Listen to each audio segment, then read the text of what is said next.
Hello, I'm Sarah Ong, founder of Sleep Champ Baby. So, you have a baby who just won't nap. Naps are one of the main sources of frustration for parents. There are many reasons why babies won't nap, but I'm just going to go over five main reasons in this video and what you can do about it. So, number one is your baby could be that's just simply not tired enough. This is especially true for older babies who are, fussing and crying, and then the moment they do that, they're mistaken as tired cues. So sometimes fussing and agitations are signs of unexpressed feelings. They actually have a lot of uneasiness and agitation going on, and they just need to, have a full blown cry. But then it comes up first as like whiny. So, but how are you going to tell the difference between whether this is a sleepy cue or a need to express feelings? My suggestion is to keep a sleep log. Okay, so if you can write down from day to day, and observe the awake window. Some baby is alert much longer than other babies. Some babies get tired very easily. They have shorter awake window. So having a log is really going to help you see whether when your child is truly tired, and then you can put him or her down for a nap. Usually yawning and rubbing eyes are the most common sleepy cues, and then they are very good indicators that you're sleepy.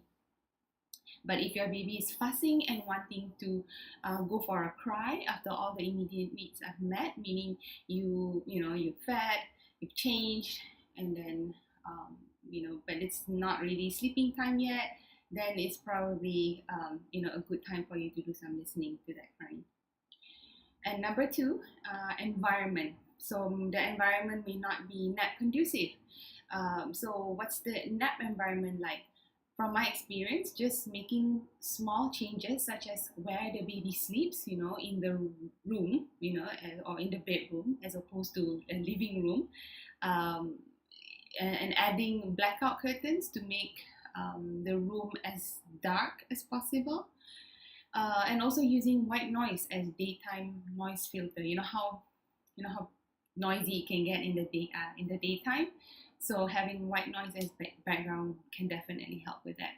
And also introduce a pre-nap bed routine. So how you have bedtime routine. Sometimes with babies, we tend to, they're tired, bring them, rock them, and then they go to sleep.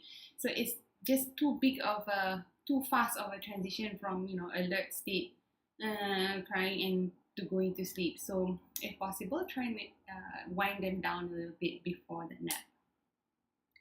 Number three is your baby's overstimulated or overtired. So they have a very small awake window, but as they get older, the awake window gets longer. But because they are learning a lot and everything is new to them, so it could be that they get overstimulated, and it makes it very hard for them to just transition into nap. Once they begin to feel stressed out from the stimulation, they cry, they get fussy, and I see this as a natural mechanism to release tension in their bodies in order to relax into a good nap. So I suggest you bring your baby into her napping place in the bedroom and allow her a few minutes to kind of release that tension in letting her cry in your arms, and then tell her it's time for rest, and then it's nap time. And then moving forward, try to reduce the sources of stress for her, if you find that your baby gets stimulated very easily. Number four is FOMO. Have you heard this acronym? It stands for fear of missing out. So this is especially true for older babies and toddlers who simply want to be a part of the daily actions all day long. Sleep is just a waste of time, and I don't want to miss a thing. But we know that if the nap is missed, the consequences would be horrible for everyone. So I suggest setting loving limits around nap time, that he needs that rest in order for him to play well for the rest of the day until bedtime.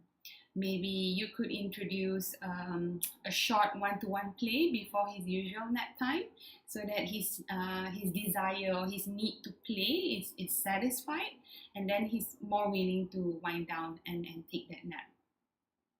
And the fifth one is that could it be that your baby is dependent on motion nap?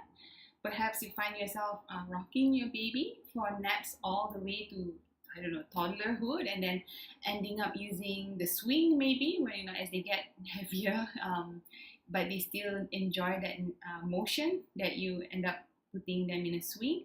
I don't consider this rocking and swinging as much of an issue, but if you find that you need to constantly provide motion in order for you to, get your child to nap, then that might be an issue.